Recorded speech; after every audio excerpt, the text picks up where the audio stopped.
Concorde, el avión que ha hecho realidad los viajes supersónicos. Esbelto y majestuoso, vuela al doble de la velocidad del sonido y es un símbolo de prestigio con un historial de seguridad perfecto. Pero dentro de 120 segundos perecerán 113 personas. Empleando tecnología informática de vanguardia, les revelaremos qué fue exactamente lo que falló. Los desastres no ocurren sin más, son una cadena de acontecimientos críticos. Conozcan las nefastas decisiones que se tomaron en segundos catastróficos. El accidente del Concorde.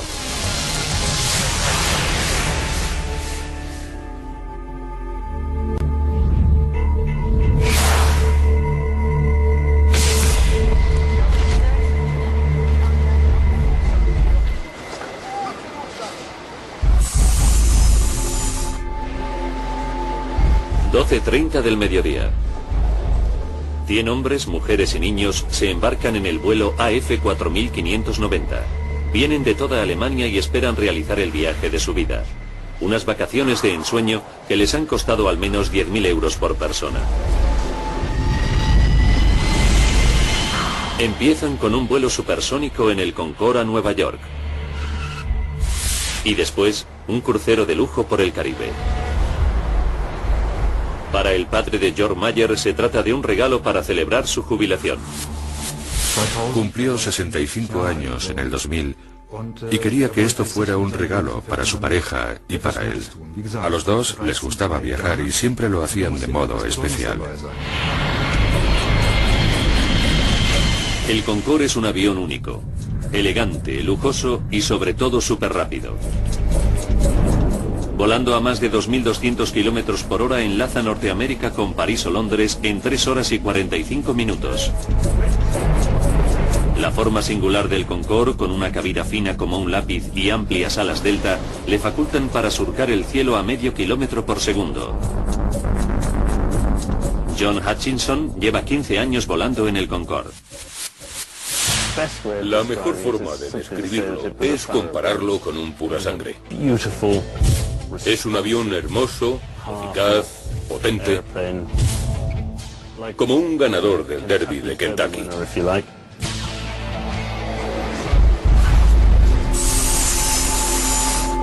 A las 13:30 todos los pasajeros han terminado de facturar en su viaje supersónico. El piloto capitán Christian Marty ya se encuentra en la cabina preparando el vuelo. Los pasajeros están en buenas manos. Marty, de 54 años, es uno de los pilotos más experimentados de Air France. Un aventurero de extraordinario talento. En 1982, Christian Marty fue el primer francés en cruzar el Atlántico en una tabla de windsurf. Es un héroe nacional. A bordo del Concorde, el capitán Marty lleva a cabo las comprobaciones previas al vuelo. Su controlador de tráfico aéreo es el experimentado Gilles Zoguelin, que llega para empezar el turno de tarde.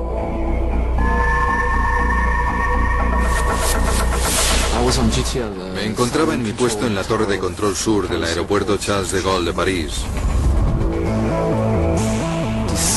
Ese día no iba a haber trabajado, pero un compañero me pidió el día anterior que le cambiara el turno.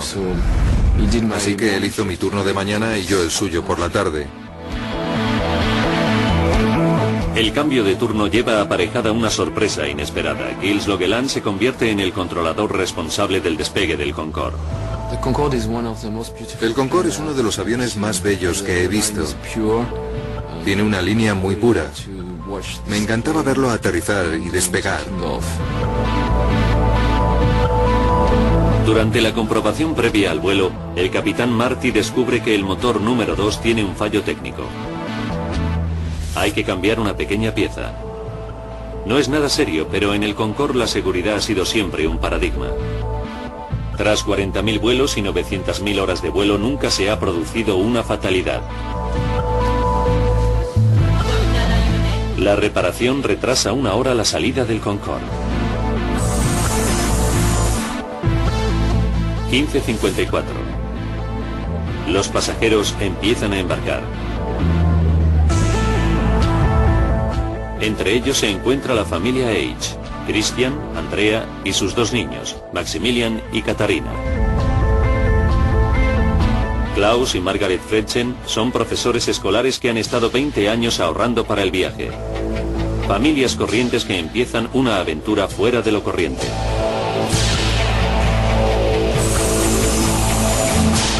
A las 16:35 el Concorde está listo para despegar.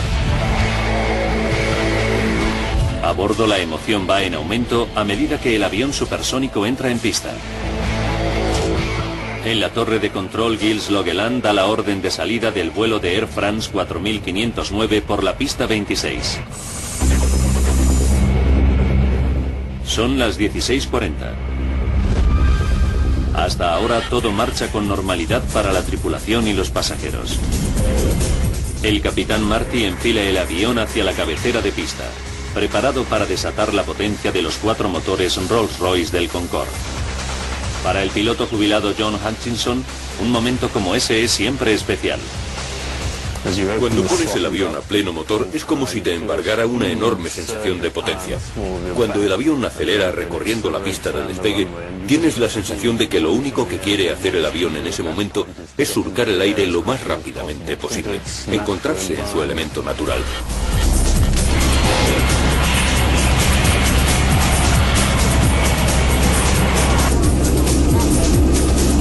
Desde la torre de control, Gilles Logeland supervisa el despegue.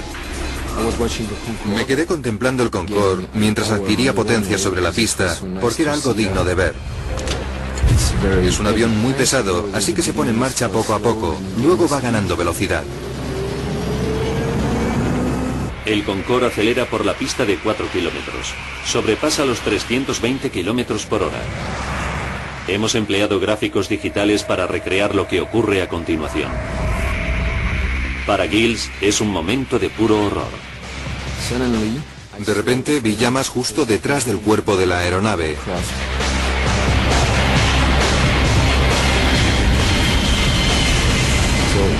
Agarré el micrófono y dije: Air France 4590, hay llamas en su parte posterior. El capitán Marty no podía ver las llamas, pero acelerando a 328 kilómetros por hora, el Concorde no puede hacer otra cosa que despegar. Solo le quedan 2 kilómetros de pista, y el Concorde necesita 3 kilómetros para detenerse con seguridad. A esa velocidad, independientemente de la situación, el avión tiene que despegar. No puede detener el despegue. Vi las llamas justo cuando el Concorde empezaba a elevar el morro.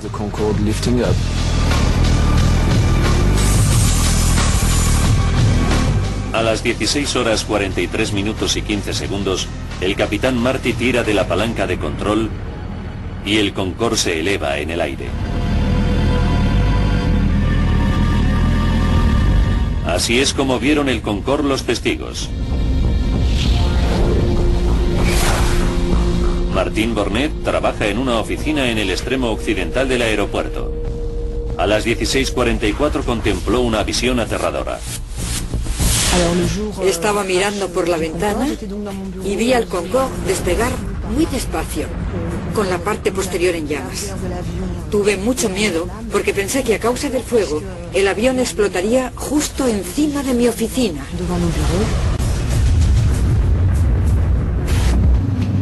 El avión accidentado le pasó volando justo por encima.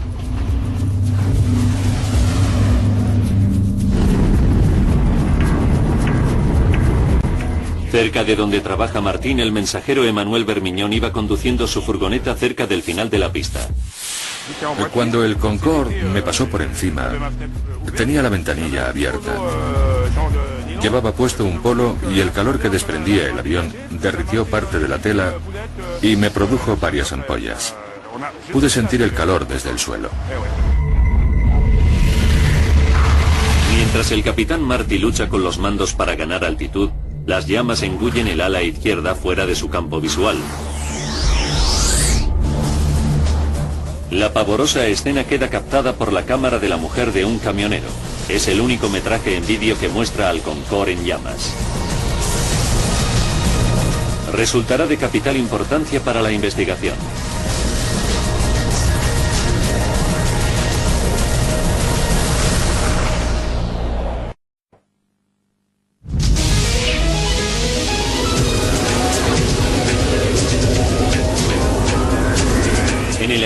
aeropuerto de París acaba de despegar un Concorde, pero el avión está ardiendo y las 109 personas a bordo corren un grave peligro. Los próximos 69 segundos van a ser cruciales. 16 horas 43 minutos y 30 segundos. El Concorde se debate por permanecer en el aire. Solo se ha elevado 30 metros y va camino de estrellarse. El pueblo de Gonesse y sus 25.000 habitantes se encuentran directamente en su trayectoria. Christine Turpin va conduciendo hacia la gasolinera de su propiedad.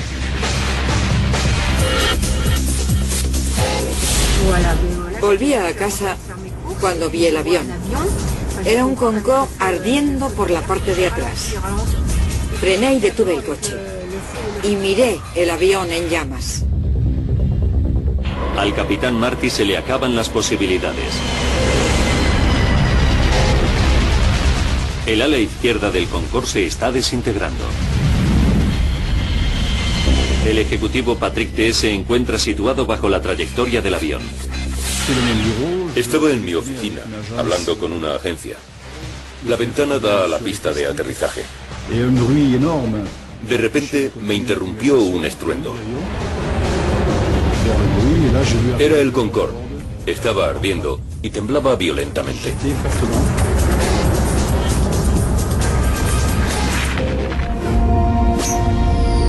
El Concorde se escora hacia la izquierda. El avión se queda sin fuerza y se precipita contra el suelo.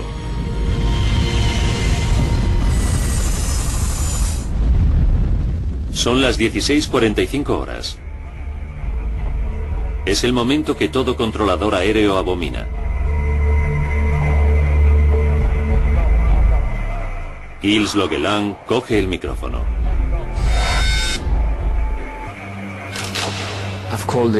Llamé a Air France y dije: Air France 4509, ¿me escuchan?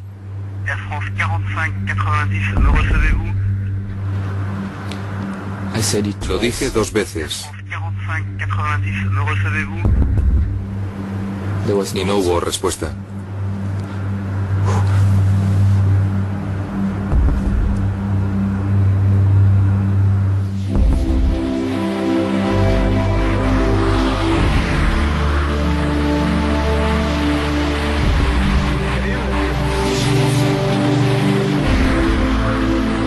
El avión supersónico cargado de combustible y con 109 personas a bordo se estrella sobre un hotel en las afueras de Gonesse.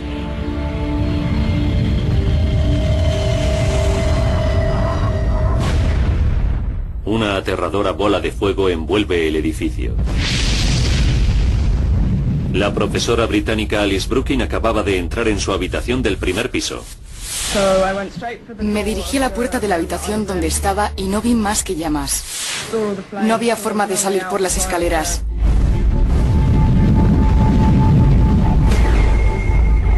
Salté cruzando la habitación por encima de la cama hasta la ventana. Tuve la suerte de ver al recepcionista en el aparcamiento de debajo y me dijo: tiene que saltar. Al mismo tiempo, Christine Turpin presencia la explosión y se teme lo peor. Se estrelló. Y desde donde yo estaba, parecía que había caído encima de la gasolinera. Mi hija y la chica que trabaja conmigo estaban allí. Pensé que habían muerto. Mientras Christine se dirige a la gasolinera, el reposabrazos de un sillón de pasajero cae sobre la gasolinera. Es un recordatorio espantoso del destino de los pasajeros. Entonces, cuando vi el reposabrazos, pude imaginarme lo horrible que tenía que haber sido para la gente que iba a bordo del avión. 8 minutos después del accidente, docenas de coches de bomberos y ambulancias acuden a la escena. Una tragedia terrible no solo para los ocupantes del avión, sino también para los del hotel. El jefe de bomberos regional, el coronel Fabrice Chauvin, dirigió el rescate. Mientras iba conduciendo me pasaban muchas cosas por la mente. Para mí lo importante era dividir la operación en 2 partes separadas. Una, el accidente de avión, la extinción del fuego y el rescate de los posibles supervivientes. y otra la organización de la asistencia a los heridos antes de ser evacuados al hospital. La intensidad del fuego es tan grande que se tardan 3 horas en sofocarlo. Como muestran estas imágenes de televisión, los restos calcinados del avión y del hotel son irreconocibles. Los intentos de rescate son infructuosos. Mueren 113 personas, 4 del hotel y 109 entre los pasajeros del Concorde y su tripulación.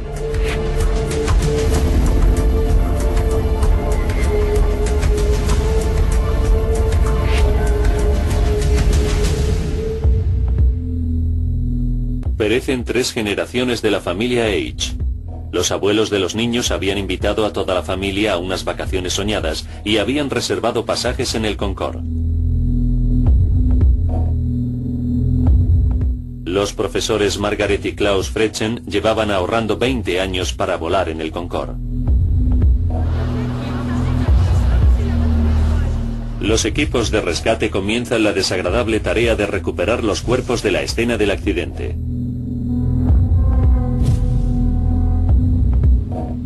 Uno de los trabajadores del hotel fallecidos es la estudiante de 19 años Kenza Rashid, que se había incorporado al personal del hotel el día anterior al accidente para ganar algo de dinero para sus vacaciones. Otra víctima es la doncella Debrani Chandan Singh, que fallece dejando huérfanos a sus 2 hijos. La mayoría de los cuerpos están calcinados, lo que imposibilita su identificación. Los patólogos forenses solo pueden identificar a las víctimas por sus expedientes dentales. Es un momento tristísimo para los familiares de las víctimas, como Jörg Mayer. Una de las cosas más difíciles fue tener que identificar a mi padre y a su pareja. Después de un accidente aéreo no queda mucho de los pasajeros. Fue muy difícil. Jörg tendrá que esperar 2 semanas hasta que los patólogos identifiquen los restos de su padre. Tuvimos que esperar todo ese tiempo. Pueden imaginarse que no resultó nada fácil, un día tras otro.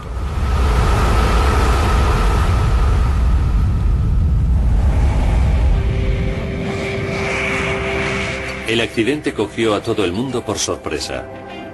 El Concorde, el rey de los cielos, el avión que hizo realidad los viajes supersónicos, el sueño de la gente, nunca había tenido un accidente fatal hasta ese momento. Pero no se tarda más que 120 segundos en destruir un historial perfecto. Ahora, recapitulando los sucesos de aquel nefasto día y profundizando en la investigación, podemos revelar lo que ocurrió en realidad. Los vanguardistas simuladores informáticos nos llevarán donde no llega ninguna cámara, al corazón del lugar del siniestro.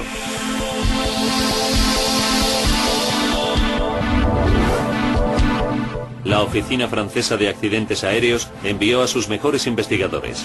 A través de sus datos podemos ahora reconstruir la mortal cadena de sucesos para averiguar lo que causó en realidad la horrible tragedia. No hay nada que escape al alcance de la investigación. ¿Cometió el piloto capitán Marty un error fatal? ¿O el avión perfecto tenía un defecto escondido? Los investigadores efectúan revisiones rutinarias de las listas de pasajeros y equipajes. Inmediatamente encuentran algo sospechoso. 19 bultos de equipaje que según la lista de embarque no deberían haber estado a bordo. No pertenecen a los pasajeros del vuelo AF 4590. ¿Podría un terrorista haber metido una bomba en el avión? No sería la primera vez. En 1988 murieron 270 personas cuando los terroristas pusieron una bomba en el equipaje que destruyó un 747 de la Pan Am en el famoso atentado de Lockerbie. En Gonés, los investigadores dividen el lugar del siniestro en una rejilla para llevar a cabo una búsqueda meticulosa. Fotografían y etiquetan lo que encuentran en cada sección.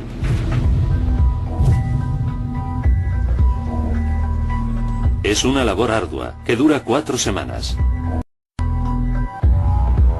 Entonces, todos los restos del accidente son trasladados para su análisis e identificación. Se habilitan 3 hangares en Le Bourget, otro aeropuerto parisino, para almacenarlos. Esta pila de escombros es todo lo que queda del hotel. La intensidad del choque y del fuego es tal que un edificio de 40 habitaciones queda reducido a poco más que un montón de chatarra. Y esto es lo que queda del Concorde. Uno de los ejemplos de la ingeniería moderna más avanzada del mundo ha quedado reducido a un montón de hierros retorcidos, goma, aluminio, plástico fundido e instrumentos hidráulicos rotos.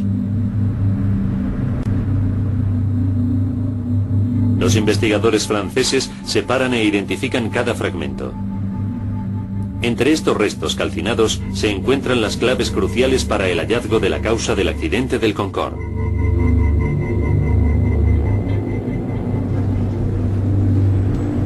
En unas horas, el equipo de la Oficina Francesa de Accidentes Aéreos recuperan las cajas negras. Se trata de unos aparatos que llevan todos los aviones y que registran todos los datos técnicos importantes, así como las conversaciones en la cabina del piloto. Analizan las cajas negras y no escuchan el sonido de una explosión. Está claro que no se puede culpar a los terroristas. Los investigadores se ven obligados a buscar otras pistas. Se concentran en la reparación de motor de última hora que ordenó el capitán Marty justo antes de despegar. Saben que el Concorde había regresado a Nueva York el día anterior con un defecto de frenado en el motor número 2. Los revertidores de impulso que ayudan a frenar a los aviones una vez que han aterrizado no funcionaban. Los investigadores analizan cuidadosamente los datos del registro de vuelo, pero no encuentran pruebas de que un fallo en el sistema de frenado pudiera causar el accidente. Se incrementa la presión para encontrar una respuesta. Las autoridades francesas interrumpen todos los vuelos del Concorde de Air France hasta que se encuentre. El foco se sitúa ahora en los 120 segundos transcurridos desde el despegue final del Concorde. El capitán John Hutchinson ha pilotado el Concorde durante cientos de despegues. Una vez que se enfila la pista, el capitán pone en marcha el cronómetro e impulsa los motores a todo gas. El papel del copiloto es el de supervisar la velocidad y el del ingeniero de vuelo, observar que todos los instrumentos, especialmente los relativos al motor, funcionan bien.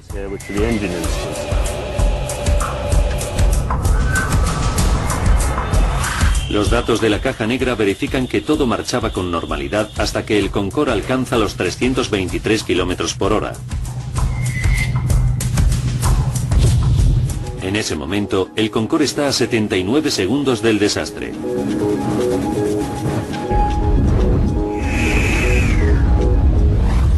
Los registros de datos indican una repentina pérdida de fuerza en los 2 motores bajo el ala izquierda. La caja negra recoge inmediatamente el dramático aviso desde la torre de control. Air France 4590, se encuentran en llamas, tienen un fuego en la parte de atrás.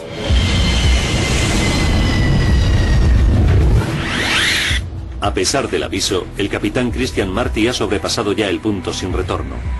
No hay suficiente pista para frenar con seguridad. Tiene que despegar. Tiró de la palanca del cuadro de mandos para rotar el morro del avión hasta un ángulo de 12,9 grados y tuvo problemas con los motores del ala izquierda, que no produjeron la energía que debían. Le costaría muchísimo mantener el control de la aeronave e intentar coger velocidad. Y se vio superado por los problemas de los 2 motores izquierdos. Los motores se han convertido en el nuevo núcleo de la investigación.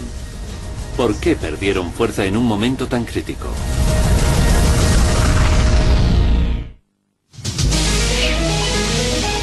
Tan solo 2 minutos después de despegar, el vuelo del Concorde Air France 4590 se estrella matando a 113 personas.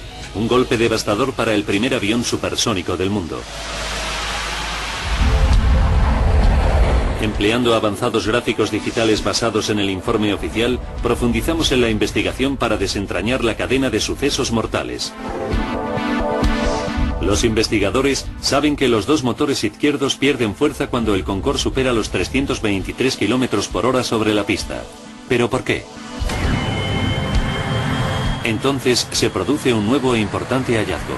Los investigadores franceses encuentran varios fragmentos de neumáticos sobre la pista. Uno de ellos pesa 4,5 kilos. Las pruebas confirman rápidamente que pertenecen al Concorde. Es un hallazgo significativo. ¿Por qué?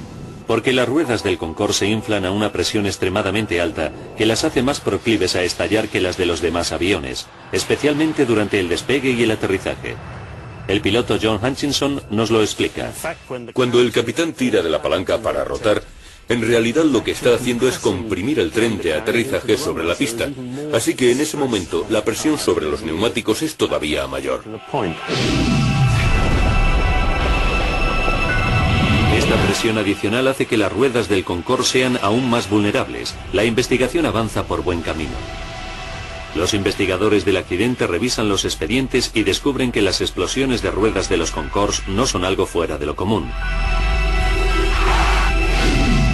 Encuentran más de 50 casos de explosiones de ruedas durante el despegue y el aterrizaje en los últimos 24 años.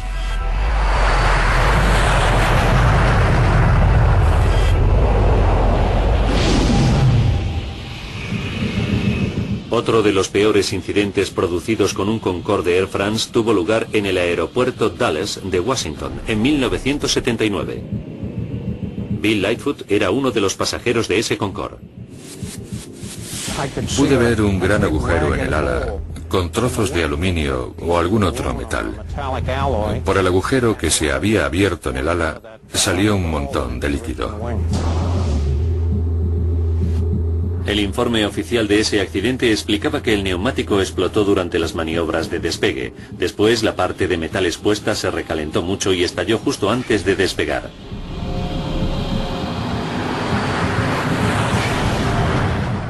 El avión despegó, pero 20 minutos después volvió a aterrizar con total seguridad. El avión sobrevivió al accidente, pero se originó una gran polémica sobre la seguridad de los neumáticos. Los ingenieros del Concorde instalaron sensores para detectar los neumáticos poco hinchados, modificaron los procedimientos de inspección de neumáticos antes de cada vuelo y, lo que es más importante, como nos explica el experto en aviación David Lermont, desarrollaron neumáticos más resistentes que podían soportar el doble de peso. El requisito para superar los vuelos de prueba era que las ruedas fueran capaces de continuar la maniobra de despegue con los neumáticos estallados y de despegar sin ellos.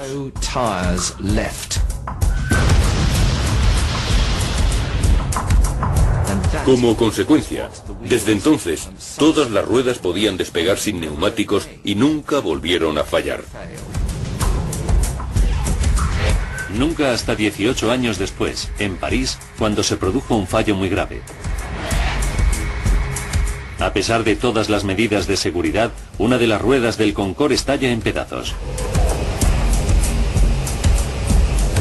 Los investigadores profundizan en el asunto. Vuelven a examinar los restos hallados sobre la pista y realizan el descubrimiento más importante de la investigación. Esta misteriosa tira de metal de 43 centímetros. Si se compara la tira de metal de 43 centímetros con el daño en la rueda del Concorde, ambas partes encajan a la perfección. De repente, toda la investigación depende del origen de esta tira de metal. ¿De dónde proviene? Tras 5 semanas de laborioso trabajo, comparándola con las miles de piezas que componen el avión, se produce un avance. Entonces, descubren que la tira de metal proviene del motor de un DC-10.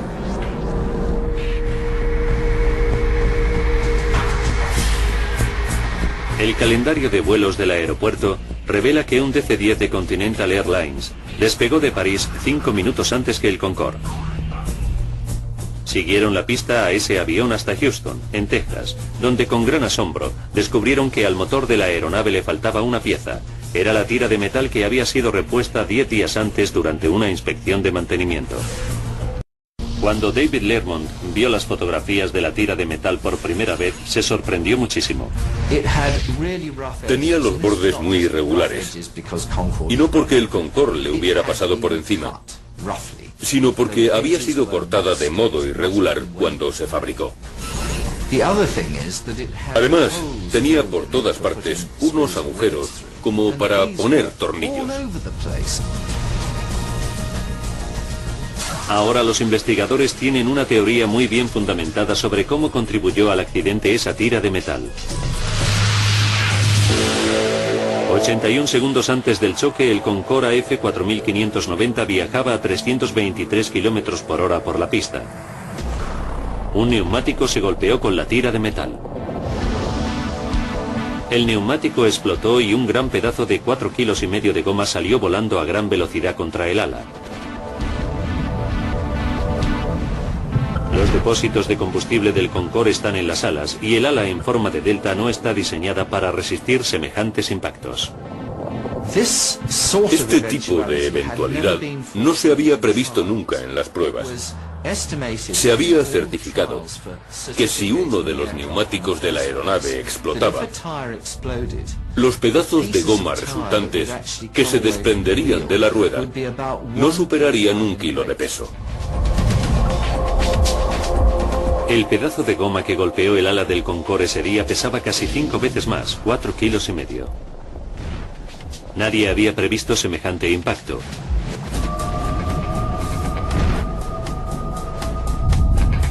Por otro lado, el gran fragmento de goma encajaba en la abolladura del ala. Pero sorprendentemente, el ala no estaba agujereada por ese sitio. Así que si el pedazo de goma no había causado un agujero en el ala, ¿qué fue lo que causó la pérdida de combustible?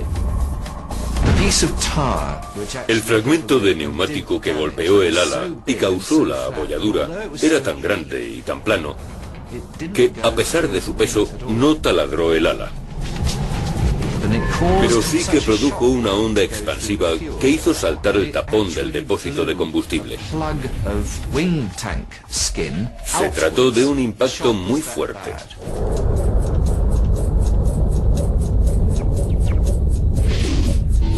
Cuando el pedazo de goma golpea el ala, desencadena una onda expansiva que afecta a la junta más débil del depósito de combustible, y el combustible se sale del tanque. Cada motor del Concorde consume 75 litros de combustible por segundo. Pero incluso el combustible desbordado sobre el motor necesita una chispa para entrar en ignición. ¿De dónde vino esa chispa?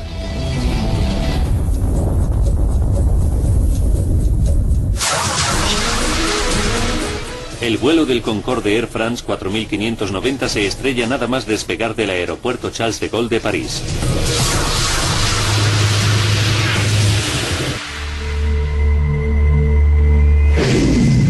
Nuestros gráficos simulan imágenes de una cámara virtual situada sobre la pista para desvelar la causa del accidente.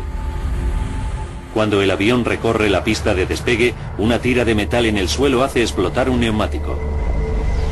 81 segundos antes del choque, un gran pedazo de goma sale volando contra los depósitos de combustible. El combustible se desborda sobre los motores. Pero eso no basta para causar una catástrofe. Hace falta una chispa.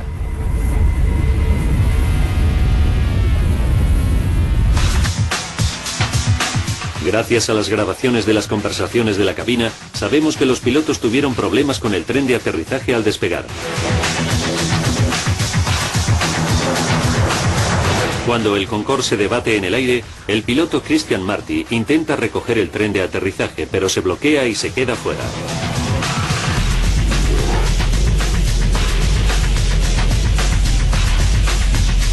El único metraje de vídeo grabado del accidente nos proporciona pruebas adicionales. Muestra el tren de aterrizaje desplegado.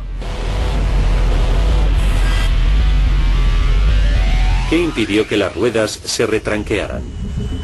En esta simulación por ordenador puede verse la explicación más posible.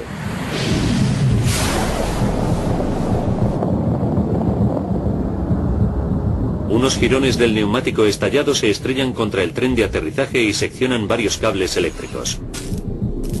El tren de aterrizaje se queda atascado fuera. Y lo que es aún peor, Los cables que han quedado expuestos van dando latigazos a merced de la corriente de viento que levanta el avión. Si los cables expuestos hacen contacto, harán saltar chispas. El destino decide que así ocurra. La chispa hace entrar en ignición el combustible derramado y en ese momento el Concorde se convierte en una bomba volante.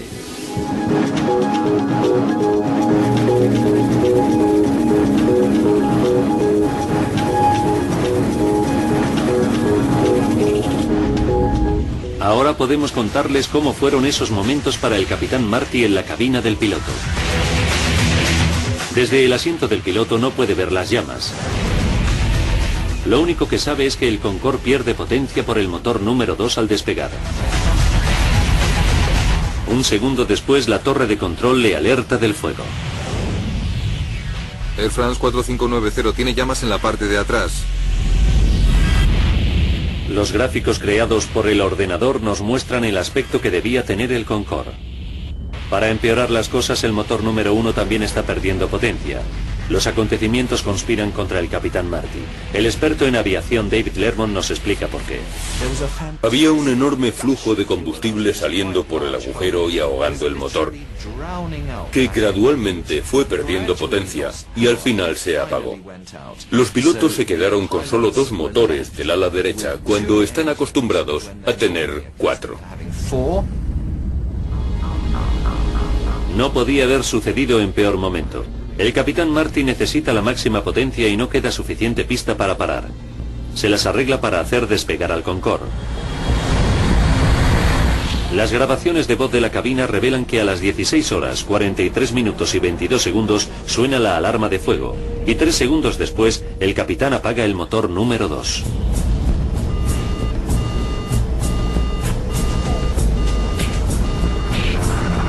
Cuando se produce una alarma de fuego, hay que apagar el motor y cortar el abastecimiento de combustible. Después hay que utilizar el extinguidor de fuego de ese motor e intentar apagar las llamas. El Concorde está ahora a 53 segundos del desastre. Desde la torre de control, Gilles Loquelin le proporciona toda la ayuda que puede al capitán Marty. Haz lo que quieras. Tienes prioridad para regresar a la pista. Pero a 60 metros de altura, el Concorde vuela demasiado bajo para dar la vuelta, así que en su lugar el capitán Marty intenta alcanzar una pista del cercano aeropuerto Le Bourget a tan solo 5 kilómetros. Pero el capitán Marty se enfrenta a un nuevo problema. El fuego es ya tan intenso que el ala del Concorde está fundiéndose y desintegrándose. En la parte de atrás de las alas del Concorde están los instrumentos denominados alerones, que permiten al piloto subir o bajar el morro del avión. El fuego era tan intenso que la estructura posterior de la aeronave se estaba evaporando. Los instrumentos básicos del piloto se habían destruido. Al mismo tiempo, en las grabaciones de voz se escuchan las alarmas de humo de los lavabos. Los gases dentro de la cabina de pasajeros convierten el ambiente en irrespirable. El Concorde está a 49 segundos del desastre.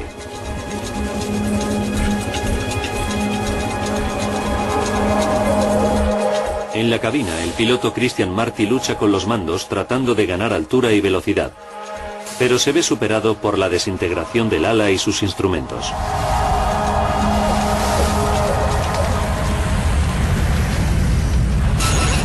«33 segundos». Suena la alarma de fuego del motor y permanece encendida el resto del vuelo. En la cabina, el capitán Marty se queda sin opciones. Incluso el aeropuerto de Le Bourget, a tan solo 3 kilómetros, está ahora fuera de su alcance. 11 segundos antes del impacto, en la torre de control, se escuchan las palabras finales de Christian Marty. Demasiado tarde. No queda tiempo.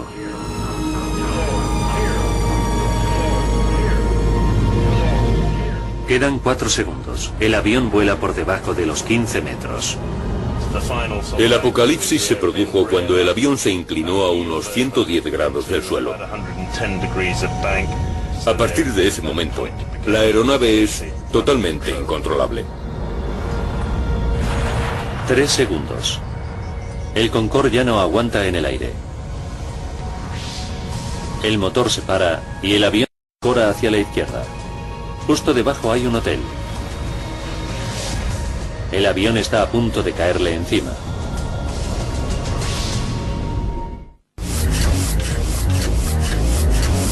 Justo 118 segundos después de que el Concorde empezara a acelerar por la pista de despegue, 109 personas se enfrentan a la muerte.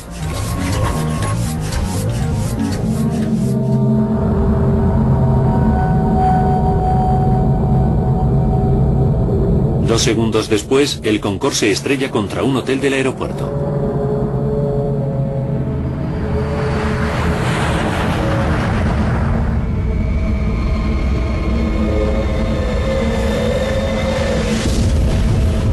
Los 100 pasajeros y los 9 miembros de la tripulación resultan muertos, así como 4 personas del hotel. El controlador aéreo Gilles Leguelin guió al Concorde en su despegue final y es testigo directo de esos espeluznantes últimos segundos. Sabía que todo había terminado. Aunque sabía que se trataba de una realidad confirmada, me resistía a aceptar los hechos. Todavía sigo teniendo la sensación de que no ha ocurrido de verdad, de que no fue algo real. Me negaba a aceptar que había ocurrido. Ocurrió lo que no podía ocurrir, un accidente de verdad. El Concorde, el único avión supersónico del mundo, vio cómo se destruía en 120 segundos su perfecto historial de seguridad de 25 años. Fue un accidente horrible e inimaginable. Los pasajeros solo tuvieron unos segundos para prepararse a morir. El abogado Christopher Ballins nos habla de las víctimas. Creo que los pasajeros se dieron cuenta enseguida de que algo no marchaba bien en el avión. El aeroplano no se elevaba y luego un ala se prendió fuego. Volaba a baja altitud, a poca altura sobre el suelo. Después el avión empezó a volcarse. Creo que los pasajeros se dieron cuenta enseguida de que estaba a punto de ocurrir algo horrible y que tenían que prepararse para morir. 2 días después, se permitió a los familiares depositar flores en el lugar del siniestro.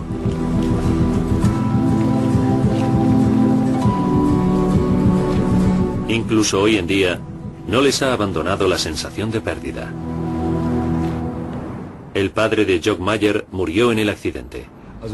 Le echo mucho de menos. Ha dejado un vacío muy grande que no se puede compensar. Lo que resulta más difícil es que no muriera de muerte natural, sino por culpa de un accidente horrible.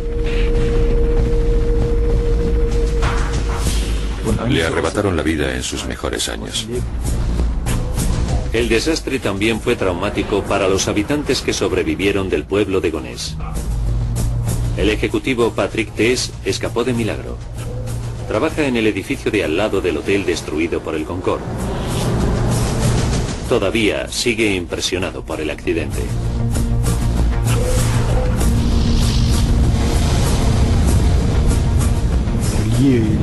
Por supuesto que el accidente me dejó secuelas. No puedo decir que no me afectara.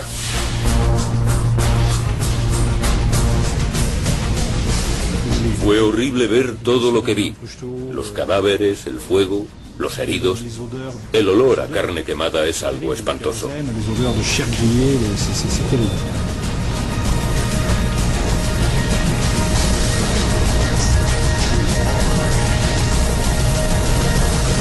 Para el Concorde, el desastre de París fue el principio del fin. 3 semanas después del siniestro se suspenden todos los vuelos del Concorde. Air France y British Airways, las 2 líneas aéreas que operan los vuelos del Concorde, tienen que introducir importantes modificaciones en la seguridad. Se refuerzan los neumáticos para que permanezcan operativos incluso si se pinchan con una cuchilla de 30 centímetros. Los ingenieros recubren los tanques de combustible con un revestimiento de Kevlar a prueba de balas para que resistan los impactos. Además, se refuerzan las conexiones eléctricas del tren de aterrizaje.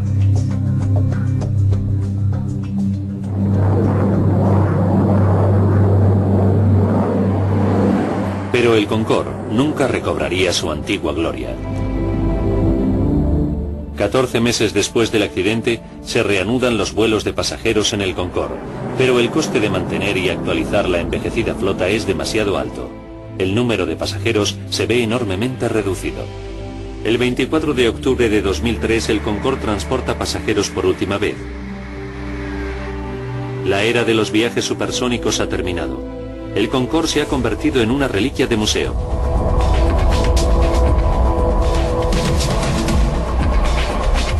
Aquella desventurada tarde de julio en París se produjo por una desdichada sucesión de acontecimientos. Una tira de metal sobre la pista pincha un neumático, lanzando parte de la rueda contra un ala. La onda expansiva provoca que el combustible se salga del depósito. Los restos de rueda golpean el tren de aterrizaje y seccionan unos cables eléctricos. Salta una chispa que desencadena un infierno durante el despegue, la fase más delicada.